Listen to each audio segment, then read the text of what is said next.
Hello everyone, I am Arvind Gautam और you are watching Teachbury mentors. जैसा कि हमने हमारे लास्ट वीडियोज़ में पढ़ा था पार्ट्स ऑफ स्पीच के बारे में और उसके टाइप्स के बारे में कि वो पार्ट्स ऑफ स्पीच में कितने पार्ट होते हैं। उनमें से हमने जो फर्स्ट पढ़ा था नाउन, वो हमने हमारे लास्ट वीडियो में पढ़ा था। आज हम उसका सेकेंड पार्ट पढ़ेंगे प्रोनाउन। प्रोनाउन क्या होता है, इसे एक सेंटेंस में कैसे पहचानते हैं और इसका यूज कैसे करते हैं। तो आइए शुरू करते हैं। प्रोनाउन की डेफिनेशन है वो क्या है। Words are use in place of noun are known as pronoun. वो शब्द या वो शब्द समूह जो नाउन की जगह यूज किए जाते हैं उन्हें हम प्रोनाउन या सर्वनाम कहते हैं। कैसे क्या होता है आओ सेंटेंस में देखते हैं। जैसे अपना पहला सेंटेंस है, Ram is a good boy. Ram is my friend. Ram goes to school every day. Ram's father is a doctor. ये एक पैराग्राफ है जिसके अंदर हमने 4 सेंटेंसेज लिए हैं। इनमें इनका जो सब्जेक्ट है वो नाउन है, राम है। अब देखो हर सेंटेंस के स्टार्टिंग के अंदर जहाँ से सब्जेक्ट स्टार्ट हो रहा है वहाँ हमने राम को रखा है। क्यों? क्योंकि राम एक नेमिंग वर्ड है, राम एक नाउन है। जैसे Ram is a good boy, Ram is my friend. Ram goes to school every day, Ram's father is a doctor. अब इसी नाउन की रिपीटिशन से बचने के लिए हम सेंटेंस में प्रोनाउन का यूज करते हैं। वैसे नॉर्मल जो प्रोनाउन की डेफिनेशन है वो ये कहती है कि नाउन की जगह यूज किए जाने वाले या नाउन के बदले में यूज किए जाने वाले वर्ड्स को प्रोनाउन या सर्वनाम कहते हैं। यहाँ हम बदली की बात नहीं करेंगे, हम यहाँ बात करेंगे लैंग्वेज की। जहाँ बार बार में हम राम नाम ले रहे हैं तो वो लैंग्वेज कुछ गंदी सी लग रही है, तो इसी को अच्छा रूप देने के लिए हम इस नाउन की जगह प्रोनाउन का यूज करते हैं। कैसे? Ram is a good boy. ये तो फर्स्ट सेंटेंस था, अनआइडेंटिफाइड है, तो हम इसको ऐसा कैसा रहने देते हैं, Ram is a good boy. अब राम के बारे में बातें होगी जो भी होगी, तो इसलिए आगे वाले सेंटेंसेज में हम राम की जगह प्रोनाउन का यूज करेंगे। कैसे? Ram is a good boy. He is my friend. यहाँ जो ये ही वर्ड है, ही प्रोनाउन है। ही क्यों आया? क्योंकि राम एक मेल है। Ram goes to school every day, यहाँ पर भी राम की ही बात हो रही है, तो हम भी यहाँ पर वापस प्रोनाउन का यूज करेंगे। He goes to school every day. या राम्स के फादर की बात हो रही है, राम्स फादर, राम के पिताजी की बात हो रही है, तो यहाँ हम हिज लगा देंगे। हिज भी प्रोनाउन पोजीशन दिखाता है। तो हो गया Ram is a good boy, he is my friend, he goes to school every day, his father is a doctor. तो कुल मिला के बात इतनी सी है कि नाउन की जगह या नाउन के बदले में इसकी बजाय एक लैंग्वेज को अच्छा रूप देने के लिए नाउन के स्थान पर हम जिन वर्ड्स का यूज करते हैं वो प्रोनाउन होते हैं। अब हम आगे प्रोनाउन के टाइप्स, उसके काइंड्स पढ़ेंगे। हम पढ़ रहे थे यहाँ पे काइंड्स ऑफ प्रोनाउन। प्रोनाउन के कितने टाइप होते हैं। पहला टाइप है अपना पर्सनल प्रोनाउन, जो किसी पर्सन को रेफर करता है, वो पर्सनल प्रोनाउन होते हैं। कौन कौन से होते हैं? I, me, we, us, you, he, him, she, her, they. जैसे आई एम ए डॉक्टर, मैं एक चिकित्सक हूँ, तो आई पर्सनल प्रोनाउन हो गया। सेकेंड है अपना डेमोस्ट्रेटिव प्रोनाउन। डेमोस्ट्रेटिव प्रोनाउन क्या होता है? जब हम किसी नाउन की तरफ पिन पॉइंट करके उसकी तरफ संकेत करते हैं तो वो डेमोस्ट्रेटिव प्रोनाउन होते हैं। कौन कौन से होते हैं? This, that, these, those. For example this is a pen. Third है अपना रिफ्लेक्सिव प्रोनाउन और फोर्थ है एम्पैथेटिक प्रोनाउन। अगर आप गौर से देखेंगे तो ये दोनों प्रोनाउन बिल्कुल एक जैसे दिखाई देते हैं, पर यहाँ हम बात करते हैं रिफ्लेक्सिव प्रोनाउन की। रिफ्लेक्सिव प्रोनाउन वो प्रोनाउंस होते हैं जो सब्जेक्ट पर ही, जो कार्य किसी और पे ना रहकर सब्जेक्ट अपने ऊपर ही ले लेता है, उसे रिफ्लेक्सिव प्रोनाउन कहते हैं। जैसे आई हर्ट माई सेल्फ, मैंने खुद को क्षति पहुँचाई। सेकेंड है एम्पैथेटिक प्रोनाउन। ऐसे प्रोनाउन जो सब्जेक्ट पे जोर डालने के काम में आते हैं और सब्जेक्ट के तुरंत बाद यूज किए जाते हैं, उन्हें एम्पैथेटिक प्रोनाउन कहते हैं। वैसे तो सारे जितने भी रिफ्लेक्सिव प्रोनाउंस है वो एम्पैथेटिक प्रोनाउन ही माने जाते हैं। थर्ड है अपना इंडेफिनेट प्रोनाउन, अनिश्चित वाचक सर्वनाम जिसकी कोई निश्चित संख्या नहीं होती, वो होता है इंडेफिनेट प्रोनाउन। जैसे वन, समवन, एवरीबडी, समबडी, सम, एनीबडी, नोबडी, ये सारे जितने प्रोनाउन है ये इंडेफिनेट प्रोनाउन होते हैं। अगर हम इंडेफिनेट प्रोनाउन की बात करें और इसका एग्जांपल लें तो nobody can do this work, कि ये काम कोई नहीं कर सकता। समबडी स्टोल माय वॉच, किसी ने मेरी घड़ी चुरा ली। मतलब यहाँ किसी की ओर संकेत हो रहा है, कोई नहीं कर सकता, कोई की तरफ संकेत हो रहा है। यहाँ पे कोई निश्चित व्यक्ति नहीं है, कोई निश्चित काम नहीं है। फिर आता है अपने रिलेटिव प्रोनाउन। रिलेटिव प्रोनाउन में क्या क्या है? Who, whose, which, that, what. जो पहले से आई भी संज्ञा का आगे आने वाले एक्शन के साथ, जो पहले से आई भी किसी नाउन का आगे आने वाले किसी एक्शन के साथ संबंध बताता है, वो रिलेटिव प्रोनाउन होता है। जो रिलेटिव प्रोनाउन है इसका ध्यान रखना आप, ये सेंटेंस में बीच में यूज में लिए जाते हैं हमेशा। फॉर एग्जाम्पल जैसे अपन देखें, this is the man whom I met yesterday, ये वो आदमी है जिससे मैं कल मिला था। यहाँ जो whom आया है ये एक सेंटेंस के बीच में आया, मतलब आगे आने वाले पहले आई हुई नाउन का आगे आने वाले एक्शन के साथ संबंध बताने के लिए जो प्रोनाउन यूज में लिए जाते हैं वो रिलेटिव प्रोनाउन होते हैं। इनको हम संबंधवाचक सर्वनाम भी कहते हैं। फिर आता है अपना डिस्ट्रीब्यूटिव प्रोनाउन। ये प्रत्येक में से किसी एक की ओर संकेत करते हैं। कौन कौन से हैं? ये है ईच, आइदर, नाइदर और एवरी। ये हमेशा सिंगुलर होते हैं। जैसे अगर हम इनका एग्जाम्पल लें तो each of you speaks loudly, तो में से प्रत्येक तेज बोल सकता है। फिर आता है अपना इंट्रोगेटिव प्रोनाउन। इंट्रोगेटिव प्रोनाउन प्रश्नवाचक सर्वनाम, हु, हुम, विच, व्हाट, व्हाटएवर। ये जो सर्वनाम होते हैं, जो प्रोनाउन होते हैं, हमेशा क्वेश्चन पूछने के काम में आते हैं। जैसे what is your name, who are you. Next है अपना एक्सक्लेमेटरी प्रोनाउन। इसको तो हम ये जो मार्क है इससे हम पहचान ही सकते हैं। ये एक आपको सरप्राइज एक्सप्रेस करने के काम में आता है। जैसे अगर हम इसका एग्जांपल लें, what a beautiful flower it is, ये कितना खूबसूरत फूल है। नेक्स्ट है अपना reciprocal pronoun. Reciprocal pronoun each other, one another, ये एक दूसरे से संबंध बताते हैं। ईच अदर दो लोगों के काम में आता है और वन अनोदर दो से ज़्यादा के लिए काम में आता है। जैसे for example they know each other, वो एक दूसरे को जानते हैं। फिर आता है अपना पजेसिव प्रोनाउन। पजेसिव प्रोनाउन में कौन कौन से? माई, माइन, आवर, योर, हिज, हर। जो अधिकार बताने के लिए प्रोनाउन यूज में लिए जाते हैं वो पजेसिव प्रोनाउन के अंदर आते हैं। जैसे this is my pen, this is my house. अब हम इनकी डिटेल स्टडी करते हैं कि पर्सनल प्रोनाउन से क्या क्या बना सकते हैं, इनका यूज कैसे करते हैं। तो चलिए शुरू करते हैं। तो हम बात कर रहे थे पर्सनल प्रोनाउन की।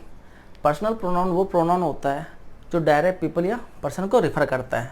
कौन कौन से होते हैं? इनमें होता है I, we, you, they, he, she, it. मतलब जिनका संबंध पर्सन से होता है वो पर्सनल प्रोनाउन कहलाते हैं।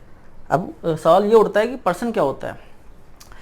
पर्सन हमारे इंग्लिश लैंग्वेज में पर्सन 3 टाइप के होते हैं। और देखते हैं कौन कौन से होते हैं।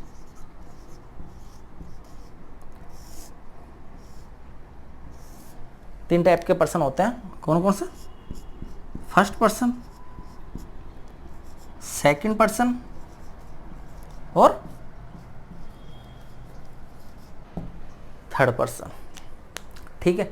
फर्स्ट पर्सन में क्या क्या आता है? फर्स्ट पर्सन में हमारे आते हैं आई और वी। सेकंड पर्सन में ओनली यू आता है। और थर्ड पर्सन में हमारे आते हैं ही, सी, इट और दे। बिना इन पर्सन के पर्सनल प्रोनाउन को नहीं पढ़ा जा सकता। अब हम बात करें पर्सनल प्रोनाउन। पर्सनल प्रोनाउन के 2 सेट्स होते हैं। कौन कौन से? 2 सेट्स होते हैं। पहला होता है सब्जेक्टिव और दूसरा होता है अपना ऑब्जेक्टिव। अब सब्जेक्टिव में सिंगुलर कौन से होते हैं, प्लूरल कौन से होते हैं, उनको देख लेते हैं अपन। Singular and plural. इसमें भी अपने सिंगुलर और प्लूरल। सिंगुलर की बात की जाए तो अपने सब्जेक्ट में सिंगुलर होता है आई, ही, सी। और प्लूरल की बात की जाए तो सब्जेक्ट में प्लूरल होता है अपने वी और दे। ऑब्जेक्टिव में अगर हम सिंगुलर की बात की जाए तो आई का ऑब्जेक्ट क्या होता है? मी। ही का ऑब्जेक्टिव होता है हिम और सी का ऑब्जेक्टिव होता है हर। प्लूरल में वी का ऑब्जेक्टिव होता है अपना अस और दे का ऑब्जेक्टिव होता है देम। सॉरी,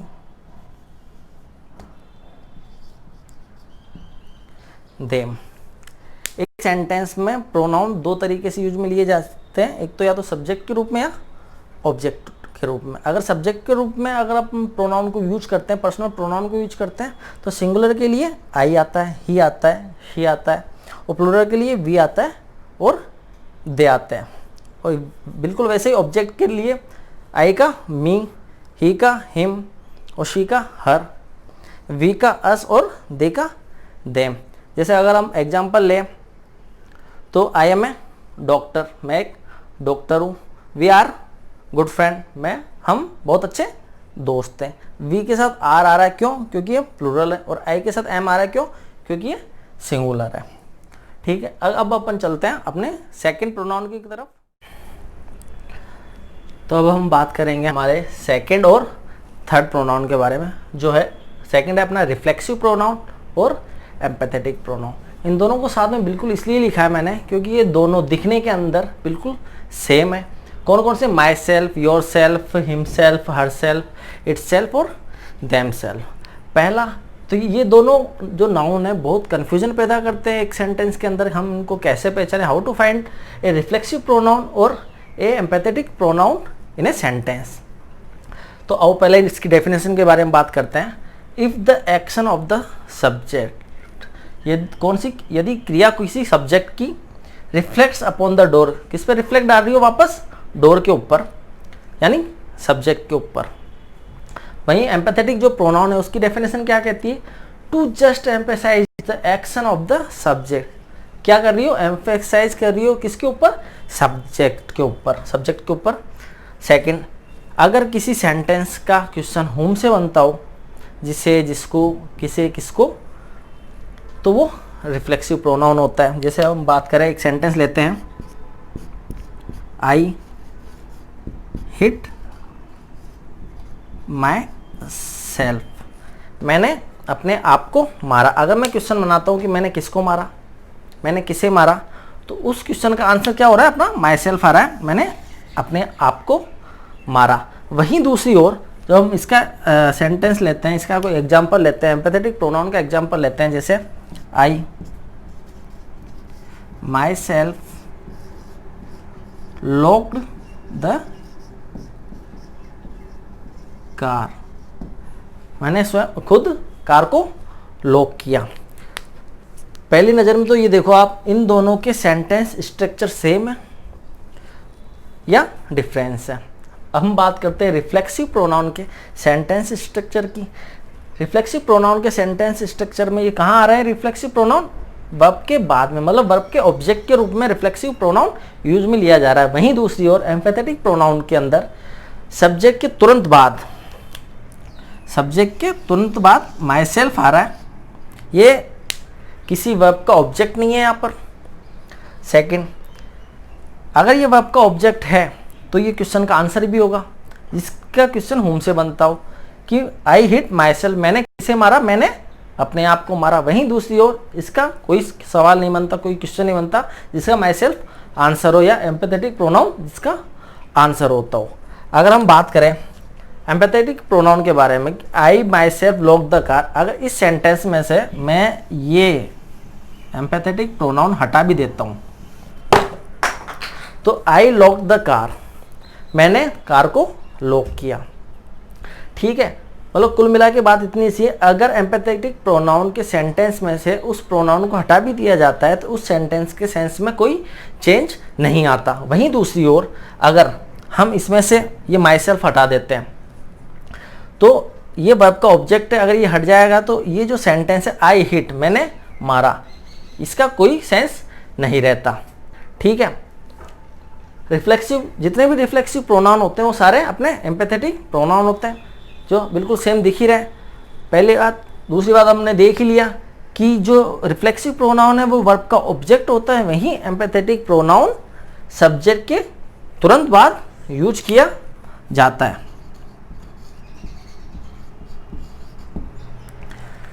तीसरी बात क्या थी? तीसरी बात ये थी कि रिफ्लेक्सिव प्रोनाउन हुम का जवाब होता है, वहीं पर जो अपना एम्पैथेटिक प्रोनाउन है वह किसी सवाल का जवाब नहीं होता। अगर हम उसको हटा भी देते हैं तो उसके सेंस में कोई चेंज नहीं होता। अब हम चलते हैं हमारे नेक्स्ट प्रोनाउन की तरफ। तो नेक्स्ट है अपना डेमोन्स्ट्रेटिव प्रोनाउन, मतलब संकेतवाचक सर्वनाम। देखिए क्या कहता है, referring to a particular person और थिंग। क्यों आता है? किसी पर्टिकुलर पर्सन और थिंग के लिए ये प्रोनाउन यूज में लिया जाता है। Another type, pin point two noun. अगर हम किसी नाउन की तरफ पिन पॉइंट करते हुए इशारा करते हैं तो वहाँ डेमोन्स्ट्रेटिव प्रोनाउन यूज में लिया जाता है। कौन कौन से होते हैं ये होते हैं अपने दिस, डैट, दीज, दोज। पहले तो ये देखिए, दिस और डैट सिंगुलर है और दीज एंड दोज प्लूरल के अंदर आते हैं। वहीं पर जो दिस है और जो दीज है ये पास के लिए यूज में लिए जाते हैं, वहीं डैट और दोज दूर के लिए यूज में लिए जाते हैं। अगर यहाँ पर आप एग्जाम्पल ले पास के लिए दिस का, तो दिस इज माई पेन या दिस इज पेन, यह पेन है। और डिस्टेंस में डैट के लिए दूर का ले तो डैट इज माई पेन, वह मेरा पेन है, दूर है इसलिए डैट आ रहा है और पास इसलिए दिस आ रहा है। वहीं हम प्लूरल की बात करें, दीज की बात करें, पास के लिए दीज, तो दीज आर पेन्स, यह पेन है। और डिस्टेंस की बात करें, दूज की बात करें, तो दूज आर पेन्स, वह पेन है, क्योंकि दूर है इसलिए दूज आ रहा है। वहीं पर एक बात और ध्यान रखना, अगर इन डेमोन्स्ट्रेटिव प्रोनाउन के साथ हम नाउन जोड़ देते हैं तो ये एडजेक्टिव बन जाता है। कौन सा? डेमोन्स्ट्रेटिव एडजेक्टिव, संकेतवाचक विशेषण। जैसे हम एग्जाम्पल लेते हैं उसका, दिस पेन इज माइन।